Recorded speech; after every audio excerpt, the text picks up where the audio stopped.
Pour conclure, nous allons vous prouver si le Coran vient bien de Dieu. Car comme il a été dit, si celui-ci provient de Dieu, il doit contenir des miracles. Et si vous lisez le Coran, vous verrez qu'il contient des informations qui ne pouvaient être connues à l'époque, c'est-à-dire il y a 1400 ans. Mohammed était un homme qui vivait en plein milieu du désert d'Arabie, là où la technologie n'existait pas. À cette époque, il n'y avait pas d'électricité, aucun appareil électronique, rien de tout ça. Les gens vivent de la terre, se déplacent en chameau. Personne n'avait inventé ou même pu imaginer les choses telles que les sondes, les scanners, les satellites, etc.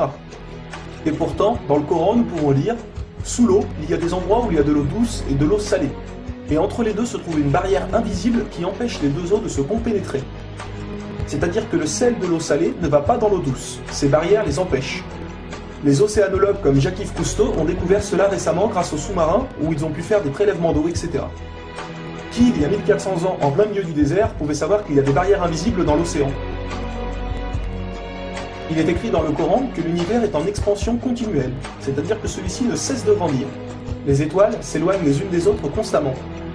C'est en 1920, grâce aux appareils très perfectionnés, tels que les télescopes puissants, que nous avons pu savoir que l'univers était en expansion continuelle. Qui, il y a 1400 ans, pouvait connaître cette information? Nous savons aujourd'hui que les montagnes sont comme des piliers et possèdent des racines.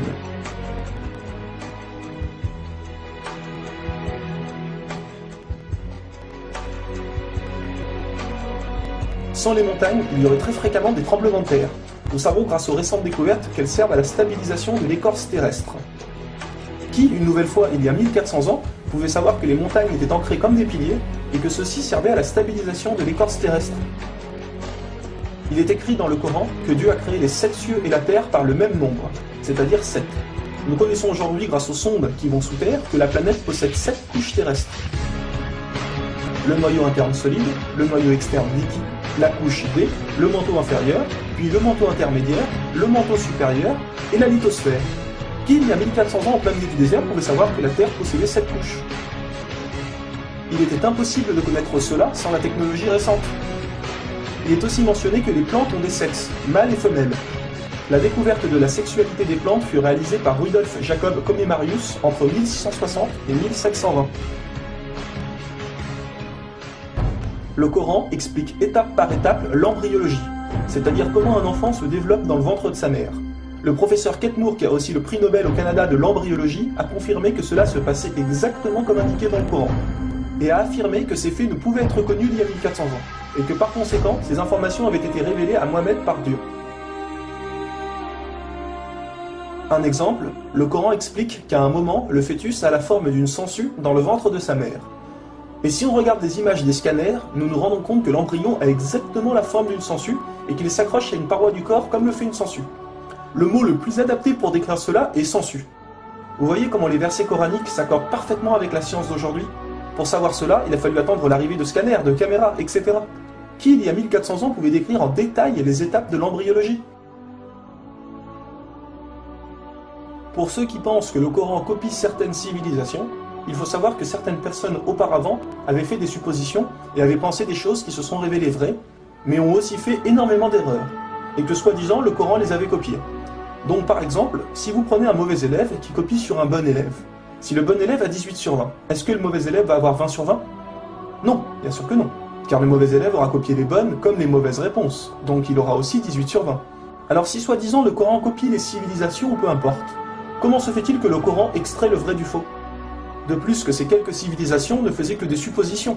Or Mohammed affirme être sûr de tout ce qu'il dit. Le Coran contient plus de 500 versets dus à la science, sans aucune erreur ou contradiction. Et la technologie d'aujourd'hui ne vient pas contredire, mais confirmer tous les versets un par un du Coran.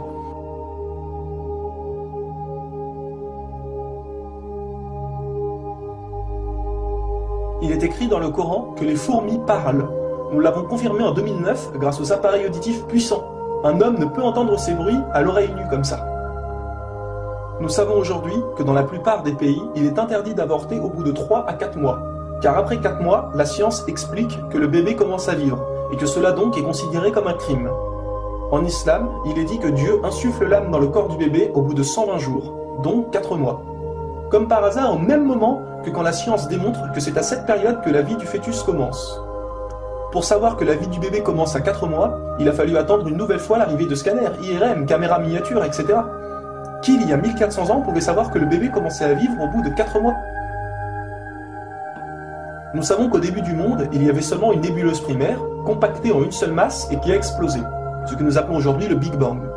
Le déroulement du Big Bang est pourtant écrit dans le Coran.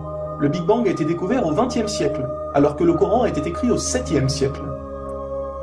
Le Coran affirme que ce sont les abeilles femelles qui ramassent le pollen des fleurs. Pourquoi le Coran ne parle que des femelles et non des mâles? Eh bien, la science a découvert récemment qu'effectivement les femelles possédaient des organes que les mâles n'ont pas, et ceux-ci ne peuvent pas collecter le pollen des plantes. Encore et toujours, qui pouvait savoir il y a 1400 ans que les mâles n'ont pas les organes nécessaires pour le prélèvement du pollen? Il y a longtemps, les gens pensaient que la Terre était plate.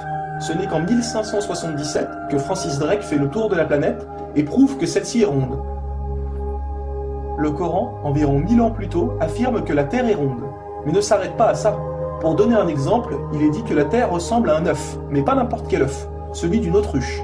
Et si vous regardez un œuf d'autruche, vous verrez qu'il n'est pas tout à fait rond, mais qu'il est aplati en haut et en bas. Celui-ci est de forme géosphérique. Et nous savons aujourd'hui que la Terre non plus n'est pas tout à fait ronde, mais qu'elle est aplatie au niveau des pôles. Et donc qu'elle est également de forme géosphérique. Qui, il y a 1400 ans, pouvait savoir que la planète Terre était géosphérique? Il a fallu attendre les satellites pour sortir de la Terre pour se rendre compte de cela. Soyons honnêtes, qui, il y a plus d'un millénaire, pouvait faire toutes ces affirmations, sans aucune technologie? Rendez-vous compte, à cette époque-là?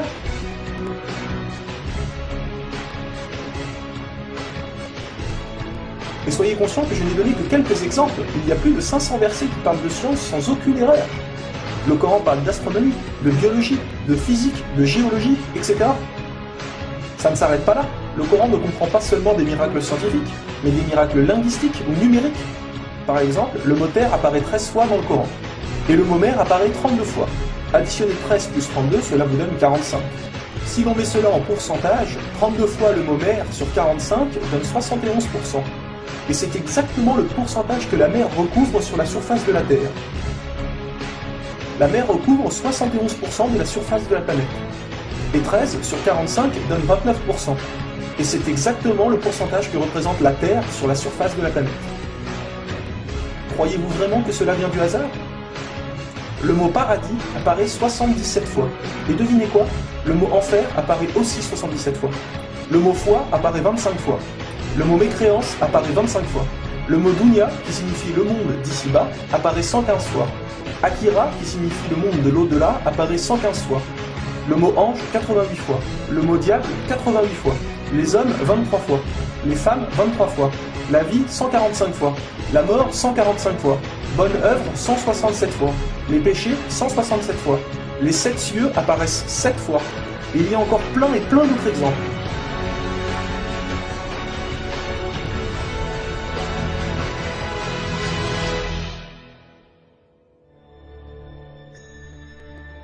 Le Coran est d'une beauté incomparable. Dans la langue originale, c'est-à-dire en arabe, environ la moitié du Coran rime. Le Coran contient des palindromes. Un palindrome est un mot qui veut dire la même chose si on le dit à l'envers.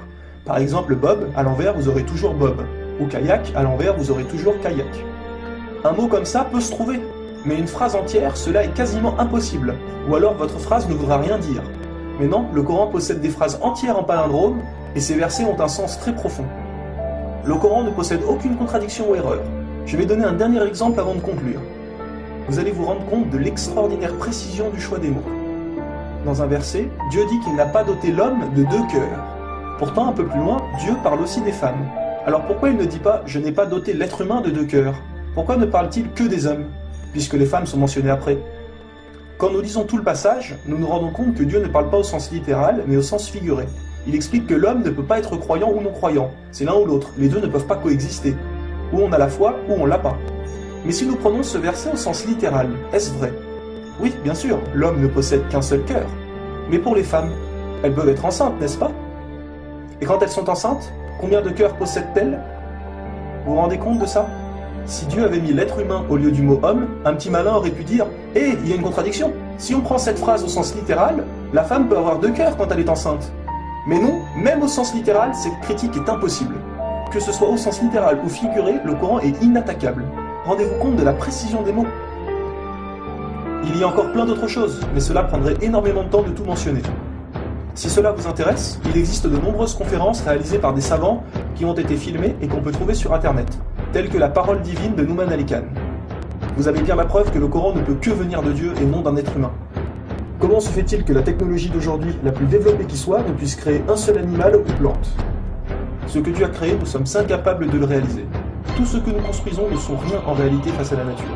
Dieu dit dans le Coran, pour ceux qui recherchent des preuves, regardez autour de vous, regardez la nature, l'être humain, l'eau, le soleil. Il y a là des preuves pour ceux qui réfléchissent.